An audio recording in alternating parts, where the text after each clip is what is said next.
영광 받으신 줄로 믿습니다. 자, 우리 옆 사람과 한번 인사하도록 합시다. 참 잘 오셨습니다. 사랑합니다. 예수님 안에 살아야 삽니다. 오늘은 또 남양주에도 이렇게 오시고 또 우리 강화에서도 오시고 또 이렇게 김봉우 장로님도 오시고 참 보기가 좋습니다. 늘 강건하시게 주님을 바라보며 한 걸음 한 걸음 따라가시기를 바랍니다. 예수님은 자기 자신에 대해서 길이요 진리요 생명이다 이렇게 표현을 하셨는데 그 중에 특별히 물로도 표현을 하셨어요. 왜 예수님은 자신을 금이나 다이아몬드처럼 모든 사람들이 값어치 있다고 생각하는 그런 것으로 비유하지 않고 흔하디 흔한 물로 표현하셨을까? 사람의 몸은요 70%가 물로 구성되어 있다고 합니다. 우리 혈관을 타고 흐르는 피의 90%가 물이고 또 뇌의 80%도 물이라고 합니다. 살 수 있어도 물이 없으면 결코 살지 못한다는 것이죠. 근육의 75%, 뼈의 25%도 물이라고 그래요. 우리가 우주시대의 달이나 화성을 탐사할 때도 가장 먼저 보는 것이 그곳에 물이 있느냐, 물이 있으면 생명이 살 가망성이 있다 이렇게 보는 것입니다. 그래서 성경 곳곳에 보면 예수님을 물이라고 표현한 것이 나옵니다. 오늘 여기 오늘 말씀 말고 이사야 55장 1절에서 2절 말씀을 보면요, 같이 한번 읽어봅시다. 오호라 너희 모든 목마른 자들아 물로 나오라. 돈 없는 자도 오라. 너희는 와서 사 먹되 돈 없이 값 없이 와서 포도주와 젖을 사라. 너희가 어찌하여 양식이 아닌 것을 위하여 은을 달아주며 배부르게 하지 못할 것을 위하여 수고하느냐. 내게 듣고 들을지어다. 그리하면 너희가 좋은 것을 먹을 것이며 너희 자신의 기름진 것으로 즐거움을 얻으리라. 아멘. 여기에서 물로 나오라 그랬잖아요. 물로 예수님께로 나오라 이런 뜻이잖아요. 이사야 선지자는 우리 인생을 물이 없어 목마른 자로 또 우리가 기다리던 메시아 예수님을 물로 표현합니다. 물로 나오라 그랬으니까. 우리가 잘 아는 시편 1편에도 1절에 보면 복 있는 사람은 악인의 길을 쫓지 아니하며 하며 말씀이 나오는데 그는 시냇가에 심기운 나무와 같다 이렇게 이야기를 합니다. 곧 시냇가에 심기운 나무는 물이 풍성하고 많은 어떤 그 예수 그리스도 곁에 있는 인생이라 그렇게 말씀하는 거예요. 우리 인생은 예수님과 함께 있을 때 생명을 얻고 참으로 복된 삶을 살 수 있다는 것을 의미합니다. 자, 그렇다면 물은 구체적으로 무엇을 의미할까요? 성경은 예수님을 물로 표현하기도 하고 성령님도 물로 표현하기도 합니다. 물은 예수님께서 우리에게 값없이 주시는 사랑과 은혜를 이야기하고 또 성령님의 강력한 임재와 뜨거운 은혜를 의미하기도 합니다. 그래서 요한복음 4장 13절 14절에 보면 예수께서 대답하여 이르시되 같이요, 이 물을 마시는 자마다 다시 목마르려니와 세상 물이죠. 내가 주는 물을 마시는 자는 영원히 목마르지 아니하리니 내가 주는 물은 그 속에서 영생하도록 솟아나는 샘물이 되리라. 아멘. 그렇게 말씀합니다. 이 물은 세상 물을 이야기해요. 세상 사람들이 갈망하고 추구하는 돈, 명예, 권력, 인기 같은 겁니다. 하지만 돈은 벌어도 끝이 없고 명예와 인기로도 사람이 결코 행복을 계속 누릴 수가 없습니다. 오늘 본문 37절에 보면 누구든지 목마르거든 내게로 와서 마시라. 38절에는 또 보면 나를 믿는 자는 성경의 이름과 같이 그 배에서 생수의 강이 흘러나오리라 이야기합니다. 예수님이 주는 물은 세상이 주는 물과 다르다는 거예요.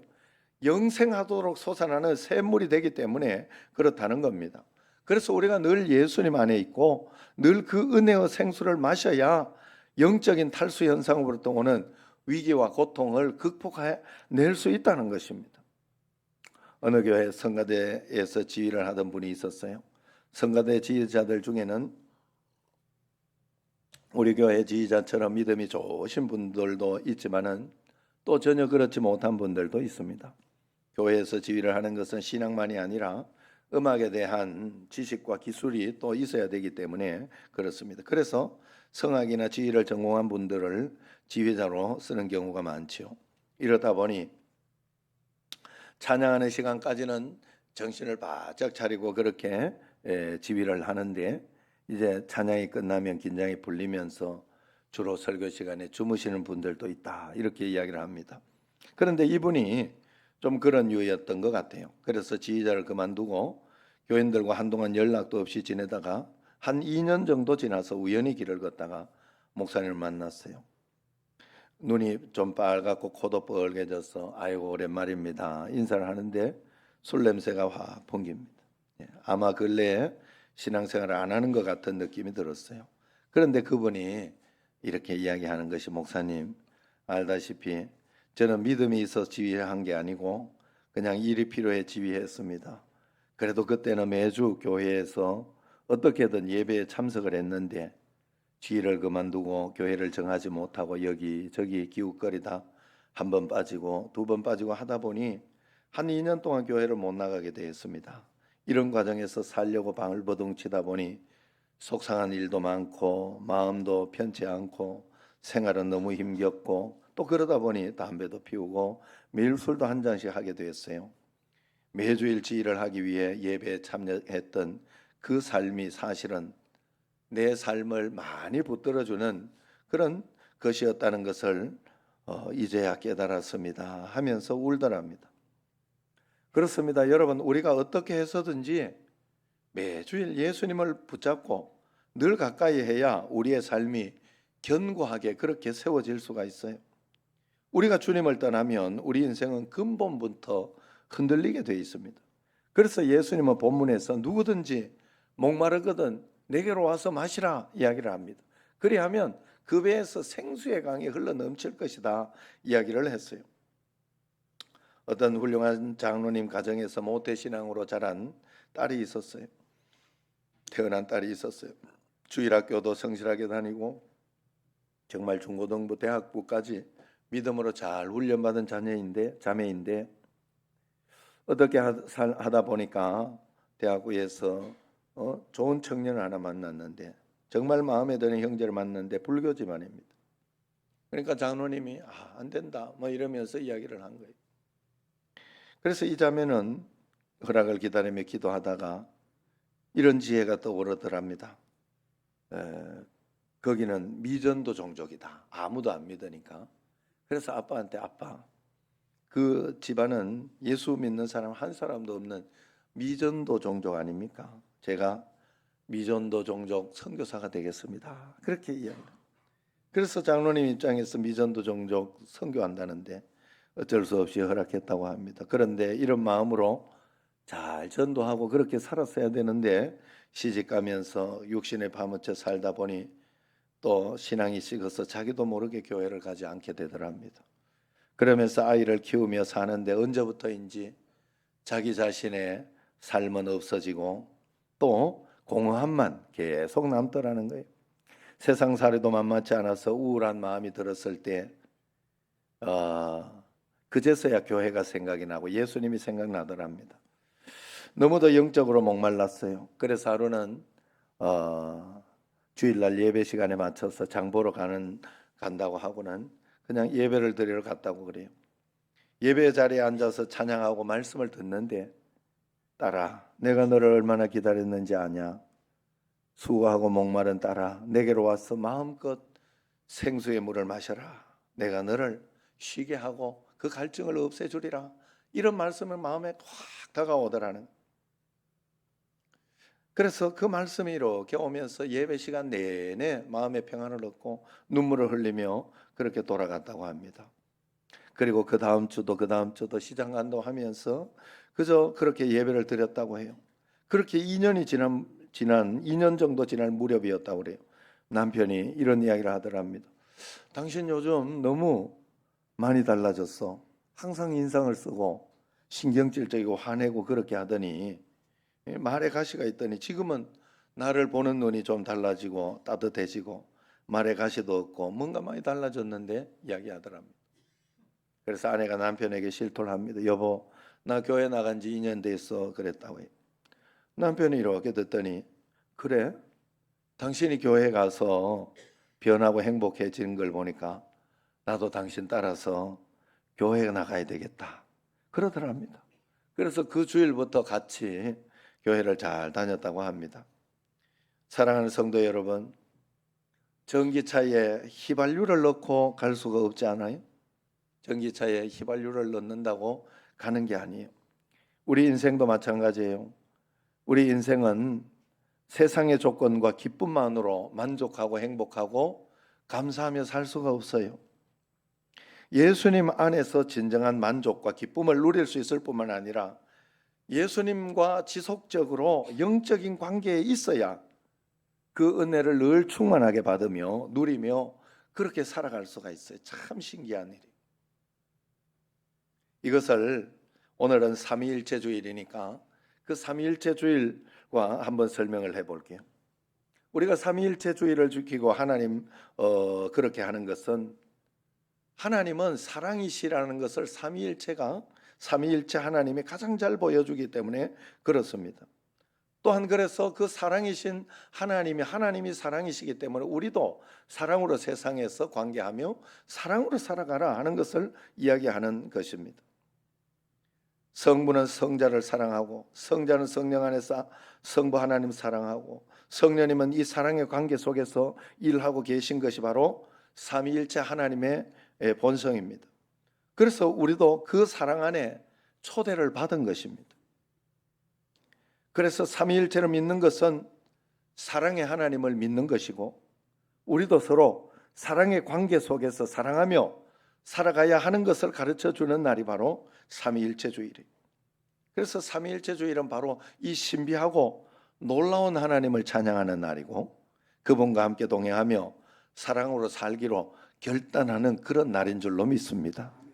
그러므로 우리는 지속적으로 예배를 드림으로 주님과 사랑의 관계를 계속 가지는 것이 삼위일체 주일에 우리는 그것을 성부 하나님이 성령과 또 성부 성자 하나님과 이렇게 사랑의 관계로 지속적으로 사랑으로 하나 되어 있다 하는 거예요.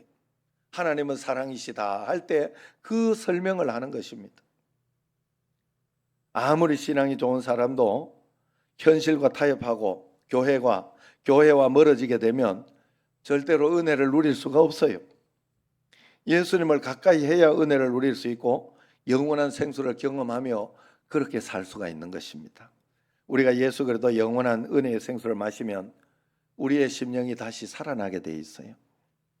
그래서 뿐만 아니라 우리가 다른 사람의 심령도 내 심령만 살아가는 것이 아니라 내가 그 심령이 살아나는 삶을 살다가 볼 때 다른 사람의 심령도 살려주는 생수의 근원이 되는 것입니다. 여러분 생수의 강물, 생수의 물을 여러분 마음속에 가득가득 채워내시기를 바랍니다. 그럼 어떻게 우리가 생수의 강을, 생수의 물을 우리 삶에 채워내느냐 말이에요. 어떻게 채워나가느냐. 여러분 핸드폰도 배터리가 떨어지기 때문에 계속해서 충전을 시켜야 되는 거예요. 세상의 모든 것은 그런 거예요. 계속해서 이 꽃이나 어떤 나무들도 물을 계속해서 공급받아야 사는 거예요. 우리도 계속해서 이 땅에서 무언가를 먹고 이렇게 해야 숨을 쉬고 물을 마시고 이렇게 먹고 해야 생명이 계속 공급되는 것처럼 어떻게 우리가 이 생수의 강, 생명의 물을 계속 채울 수 있느냐. 이사야 55장 1절을 보세요. 오라 너희 모든 목마른 자들아 물로 나오라. 돈 없는 자도 오라. 너희는 와서 사 먹되 돈 없이 값 없이 와서 포도주와 젖을 사라. 여기에서 보면 나와서 사 먹으라 이야기하잖아요.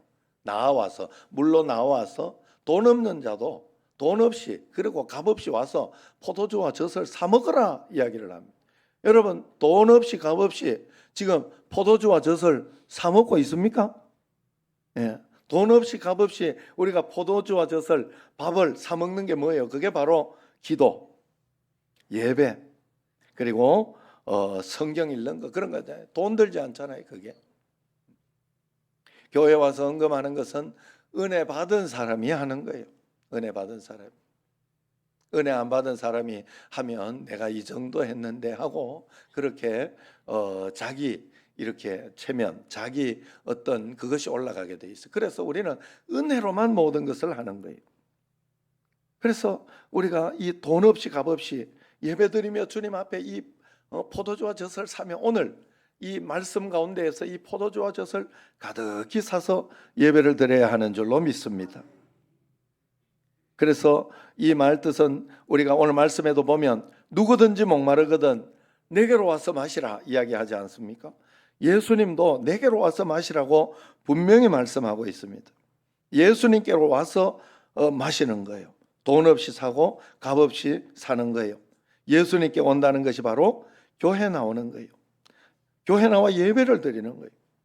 우리가 은혜의 생수를 충전하기 위해 생수의 근원 되시는 주님의 몸 된 교회에 나와서 예배 드리는 것이 맞는 줄로 믿습니다. 그래서 우리는 누구보다 뜨겁게 하나님을 예배하는 예배자가 되어서 말씀을 듣고 기도하고 주님의 임재를 잘 갈망해야 할 줄로 믿습니다. 우리가 드리는 예배, 기도, 이 영적인 행위들이 단순한 그저 형식이 아니에요. 이것은 영적인 어떤 두레박과 같은 거예요. 성전 가득하게 흐르고 있는 은혜를 두레박으로 떠내서 취하는 겁니다. 누구라도 두레박에 물을 기르면 마시고 생명이 회복되는 것처럼 우리 영혼도 예배하고 말씀을 듣고 기도하다가 영적인 교제를 하나님과 나눌 때 은혜를 받을 때 회복되고 다시 살아나게 되는 줄로 믿습니다. 중요한 것은 우리 자신만 그렇게 회복되고 사는 것이 아니라 내가 살아나면 가정이 살고 이웃이 살고 나라가 살고 세계가 사는 줄로 믿습니다. 반드시 그렇게 됩니다. 내 한 사람이 은혜 받고 성령 충만하면 그것 가지고 헌금을 하고 헌금을 하면 세계 선교도 하고 국내에 이렇게 구제도 하고 여러 가지 하게 되는 것 아니겠습니까? 은혜를 받은 사람들의 특징은 그것을 고인물처럼 자기 속에만 쌓아둘 수가 없다는 거예요. 은혜를 받은 사람은 반드시 흐르는 물처럼 지속적으로 세상 가운데 흘려보내게 되어 있다 하는 거예요. 어느 목사님이 그런 이야기를 합니다. 성도들이 자꾸만 와서 이렇게 묻습니다. 내가 구원받았는지, 내가 구원받았을까요? 구원받았는지 어떻게 압니까? 이야기를 합니다. 그러니까 목사님께서 그런 것을 나에게 와서 묻지 마라 이야기를 했다.